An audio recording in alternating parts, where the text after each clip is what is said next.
And so while these are rather prominent places for or problems within religion, in itself it's not significant or not sufficient to say religion itself is a problem. But now we turn to the question of, should we consider atheism as being religious? Some have suggested, and even Prothero does in his section, that atheism should be understood as a religion.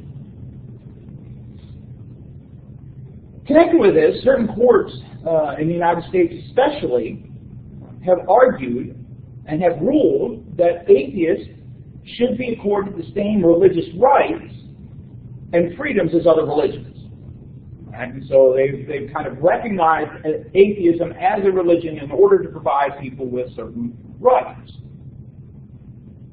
Now, in response, a lot of atheists would say that they aren't religious. That's the whole point, is that you're not religious.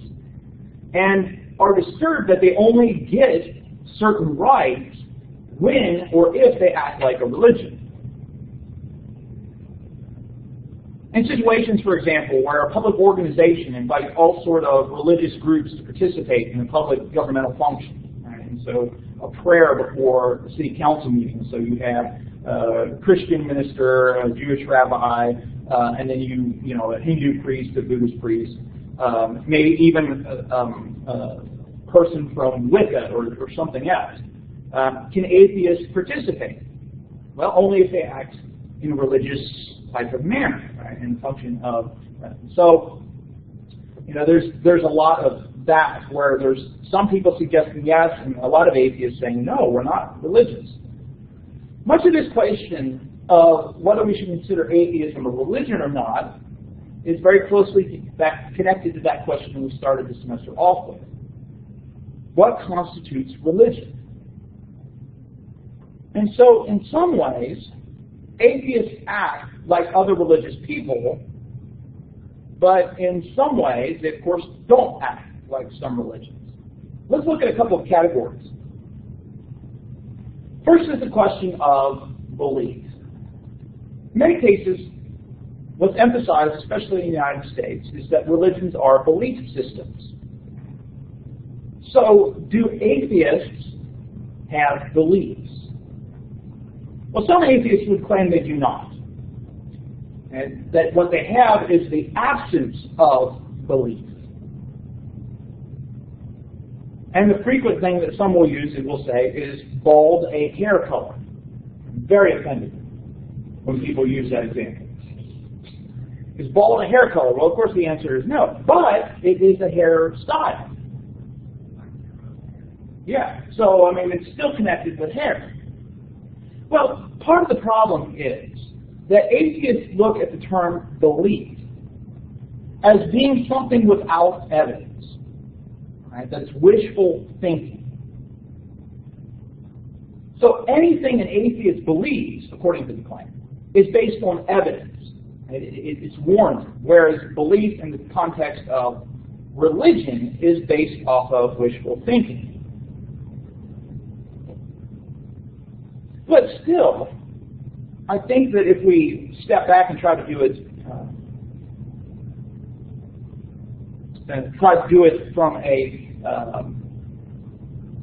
free, what's the word I'm looking for? Disinterested type of perspective, right? That's in scholarly dissonance. There is still a way in which even the proposition there is no God serves as a proposition that provides guidance and meaning in life, which is very much like what the fact, or the proposition, Jesus is the Son of God operates within the Christian life. Right? So there is that proposition that provides guidance. And so I think that while I understand why atheists would say they don't have beliefs, I think it's a little specious of an argument. How about when we come to the terms of a creed, a common set of beliefs that atheists have, a creed that they share? Well, no. Right? I mean, but yes. There is no statement of propositions that all atheists are expected to adhere to, like you might find in some traditions of you've got to believe these things. But on the other hand, atheists are united by propositions like there is no God, reason is the way to discover truth. But on the other hand, there's nothing written down. Atheists wouldn't agree on a variety of other issues.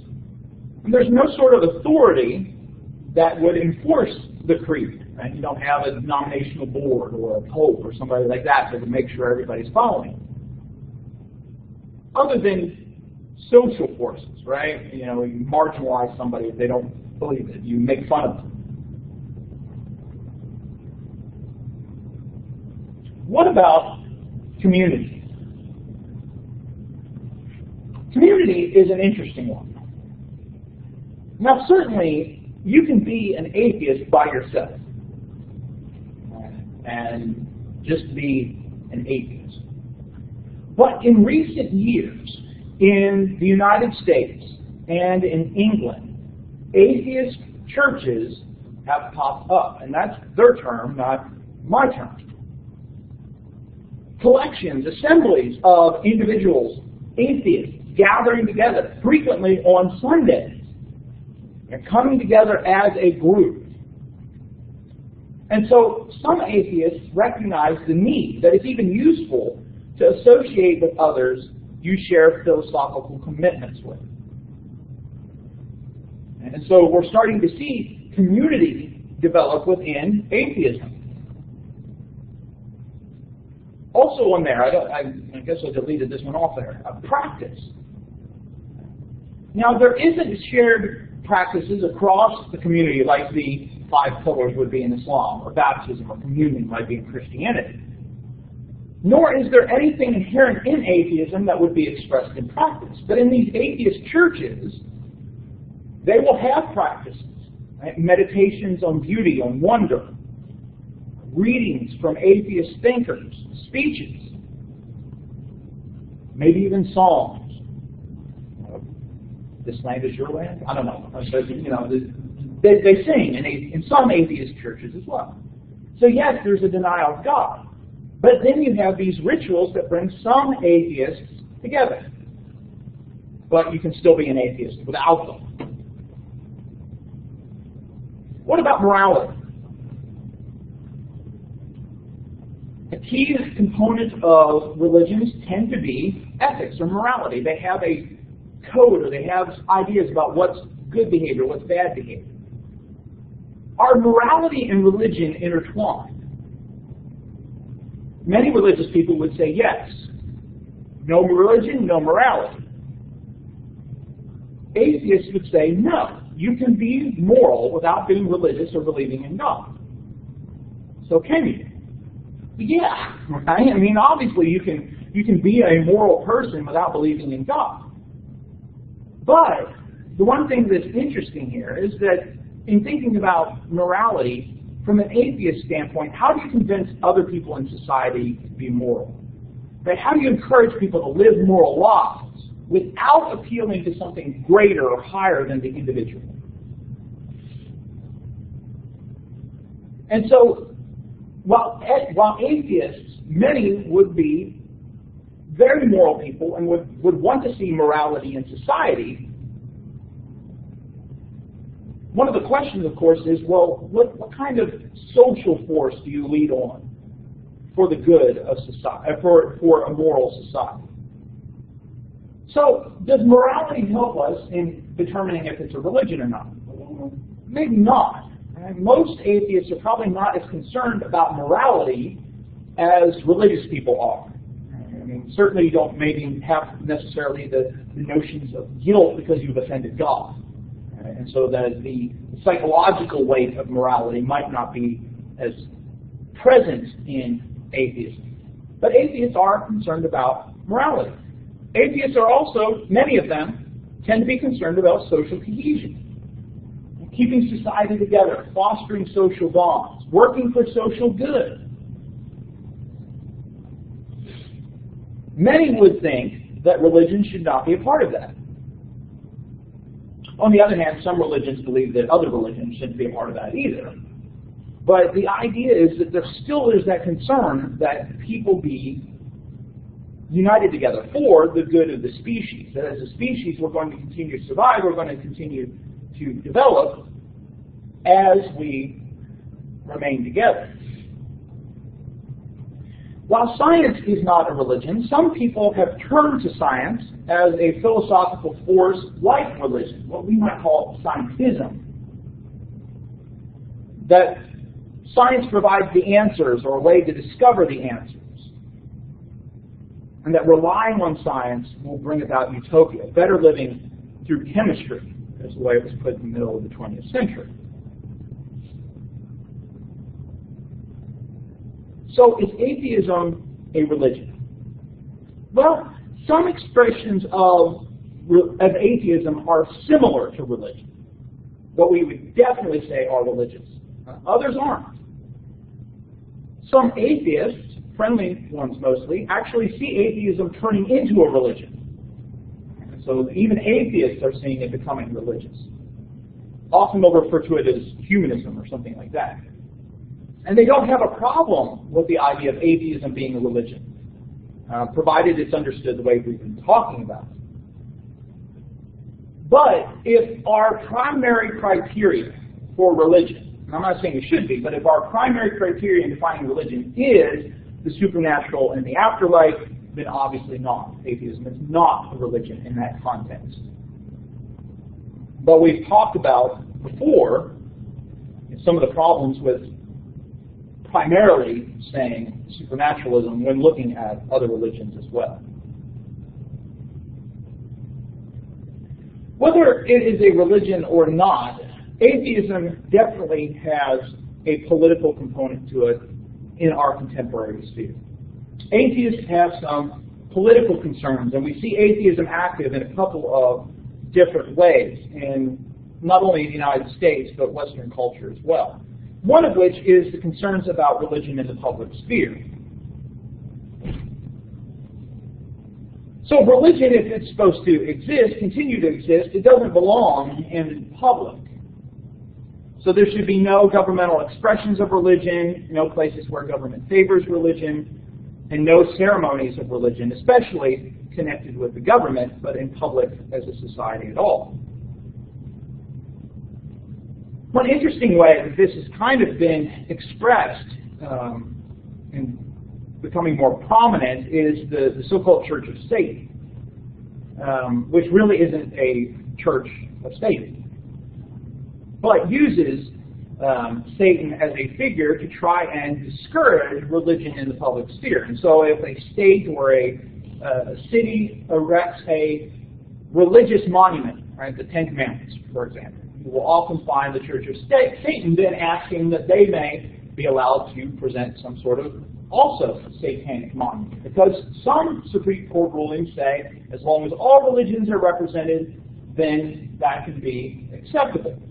And so this Church of Satan, who again doesn't believe in Satan but is using it to make a point, will want to have a monument to Satan, which of course most people in these places erecting these monuments would say, no way. And of course providing an opportunity for legal challenges to that. In some cases there have been concerns about not just a monument in a public park or in front of a courthouse, but expressions of personal religiosity in public spaces, headscarves on Muslim women or other types of markers of religion have been attempts have been made to outlaw some of them. Not so much in the United States, but in some places in Europe. Another political concern has actually been about religious tolerance. Especially new atheists believe that an increase in religious tolerance is actually detrimental. Because a lot of people would want to say, okay, well, how about we go the route of allowing all religions to be represented? Would that take the issue? No, say the new atheists, that allows religions to grow, especially violent ones. and would point to a variety of expressions like that. We've already talked about some new atheists trying to get things like circumcision outlawed, other things that are religious practices, and even what we might call indoctrination.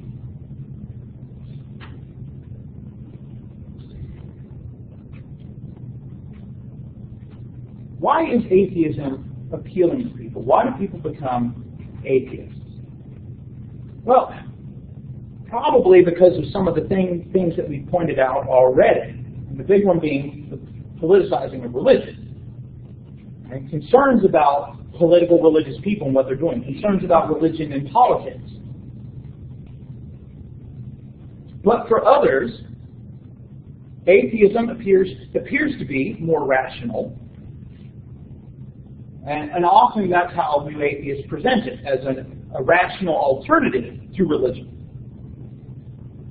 However, one has to wonder if most people that identify as atheists, now certainly there would be some who would rationally come to this conclusion, but do most people actually rationally take that time, or do they follow others that claim atheism is rational, and so they become atheists? It happens in religion all the time, right? Where people don't necessarily investigate for themselves, but they are convinced because a religious leader said so. And so they're probably, even though some atheists have rationally chosen atheism, right, logically sat down and attempted to discover answers, others probably accept it on its appearance of rationality. Additionally, the appearance of being scientific claims that it is in line with scientific discoveries, that it is a scientific approach to life. But what this obscures is something that even religious people fail to see, is that there are limits on what science can say about the supernatural or God. By the very fact of it being supernatural, it is beyond nature, which means there are probably qualities of it that cannot be discussed through natural means. Now, that doesn't mean that there aren't some places where religious people have made some claims that are patently unscientific, but science itself does not necessarily lead us to a conclusion with certainty about whether or not there is something supernatural. It cannot. But then finally, atheism is probably appealing to a lot of people because religions have failed them. Whether that's hypocrisy, whether that's the scandals, or whether it's something like some sort of emotional loss or deep hurt, and religion just didn't provide a way to address that. And so people become atheists because religions have failed to really help them get through all of that.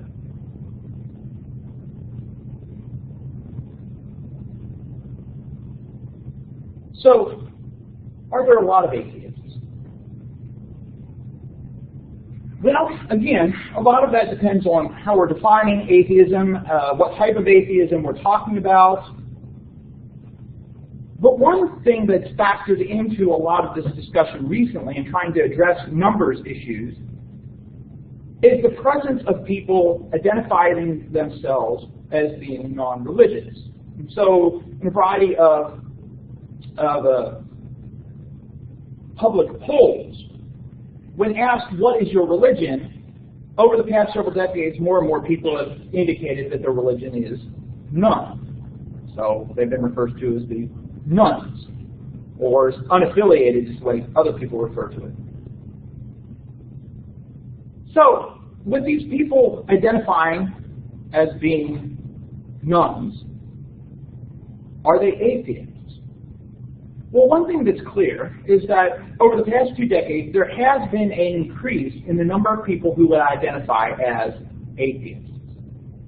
But atheism, especially in the United States, still remains a very, very small minority, somewhere around 3 to 5%. But again, that is an increase in a very short amount of time. Certainly you have more people vocally being atheists, but that doesn't really help us much because there could be cultural reasons for that. And that might also explain why we're seeing more people identifying as atheists. And you ask somebody in the 1950s if they were an atheist, there's such cultural pressure and cultural stigma of atheism that you're not going to find that. But when we look at this increase of people that are identifying as not religious, most of them are simply unaffiliated, not atheist or agnostic. And so you might hear terms like they're spiritual but not religious. Often the counterpoint being organized religion, right? I'm not part of an organized religion. But I might believe in some religious things. I might believe in Jesus. I might believe in heaven or hell. What's interesting in some of these surveys, there was one done, I think it was around 2010, and it really got a lot of people's attention because out of millennials, a third of them said that they were nuns. And so, that was a shock to a lot of people. 1 out of 3 are of people 18 to 29 are not religious. And probably an adequate measure, but it was interesting as you go through some of the questions that were asked, some aspects of this. Out of those that were identified as atheists, right? They actually identified as atheists. 14% of them believed in some sort of spiritual power or force. You're not an atheist. You might be an agnostic, you might be some other thing, but if you believe there's some sort of spiritual power or force that's at work in the world, you are not an atheist. And so even some people will identify it as 14%, all right, which indicates there was more than just one person that said that. So atheism itself is a rather interesting term that may not encompass all expressions of non-religious belief. There are a couple things that I want to finish up with atheism, but we'll stop there and we'll talk about some things related to atheism on Tuesday. We'll also move in from talking about systems to talking about next Tuesday religion and popular culture, and then next Thursday religion and globalization. And then the Tuesday after that, our last class, will be a review time. So 3 classes left. Don't forget upcoming assignments. Don't forget if you have any questions about the final, feel free to get in contact.